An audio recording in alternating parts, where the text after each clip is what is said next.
Barclays operated for 15 years on the assumption that Bob Diamond was irreplaceable. Now he's gone, the bank is struggling to find new leadership. That's according to Reuters Breakingviews editor Hugo Dixon, and he joins me now. Hugo, your piece today is entitled "The Perils of an Indispensable Boss." Surely nobody's indispensable, and if anyone's proving that in this day and age, it's Apple, which seems to be doing fine without the indisputable boss.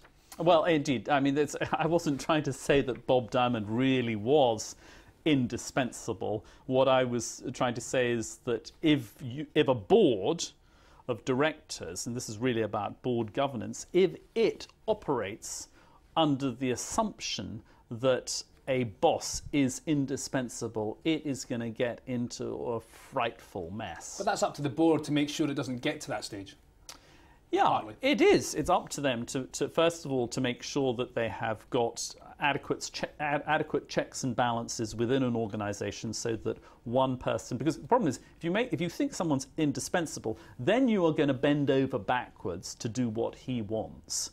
And so what you need to do is you need to say, no, we are going to put in checks and balances, and if he doesn't like it, lump it or leave it, basically. The second thing is that, of course, you have to be able to deal with the situation if indeed he does leave. And that means you've got to have proper succession planning. And on both of these counts, A, being prepared to stand up to Bob Diamond, and B, putting in place adequate succession planning, the Barclays board failed. And it didn't just fail once a few weeks ago, or a few months ago, or a few years ago. It has been failing again and again and again over a 15-year period.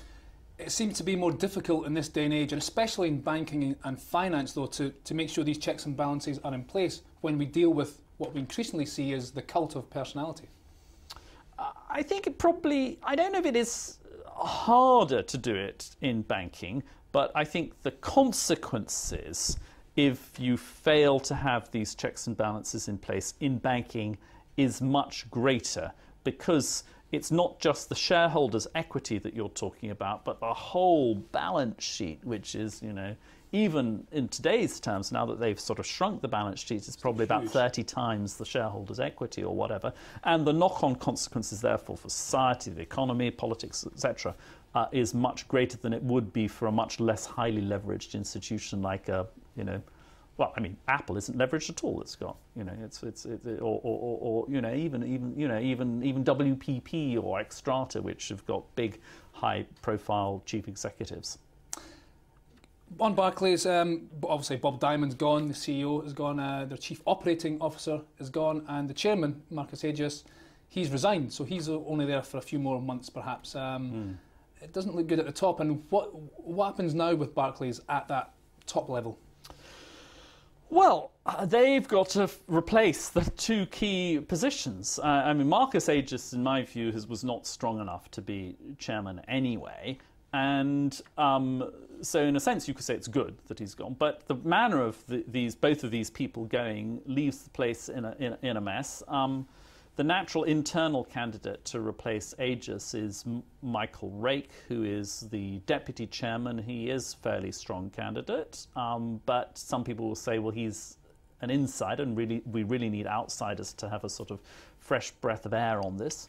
The second, the more, and there may be some outside candidates. People are talking about Gus O'Donnell who, as a possible, you know, the top civil servant as a possible candidate. As far as finding the chief executive, that will be even more problematic, I think. And there are some good names out there, like, you know, Bill Winters, who used to be the number 2 at JP Morgan, but it's not clear that he'll actually want to do the job. So I think that's why it is.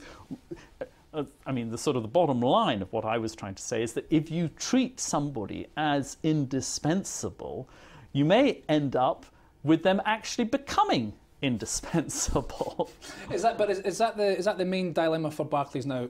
External or internal? I mean, obviously both have got their pros and cons. I think the dilemma is probably quick fix with somebody who may not be very good, but at least you've got someone to run the thing, or long process to get someone better, but you've got a financial crisis raging just across the English Channel, to which Barclays is incidentally exposed. It's got significant businesses in Spain and Italy. So, I mean, that's a bit of a Hobson's choice, isn't it? Neither is a... Well, I think the obvious thing to do is to have a rapid appointment of the chairman. That is something that, because they have had a process underway now for a couple of months, albeit we didn't know about it until now. But they have had a process underway. So do that job, get that done quickly, like in the next couple of weeks, by the end of the month. Choose the chairman, and then let the chairman choose the chief executive as soon as they possibly can. But I mean, it sort of depends on. Could you persuade someone like Bill Winters to do the job? If you could persuade him to do it, I'd just grab him now. If you can't, then who else do you go for? I mean, there are other names. There are a whole series of other names that we could talk about at another time. But I mean, this is going to roll and roll, isn't it? Well, yeah, it is, indeed. And I'm sure we'll talk about it again soon. Hugo, thank you very much. Thanks to Reuters Breakingviews editor there, Hugo Dixon. Well, that's all from us for now. I'm Jamie McGeever. This is Reuters.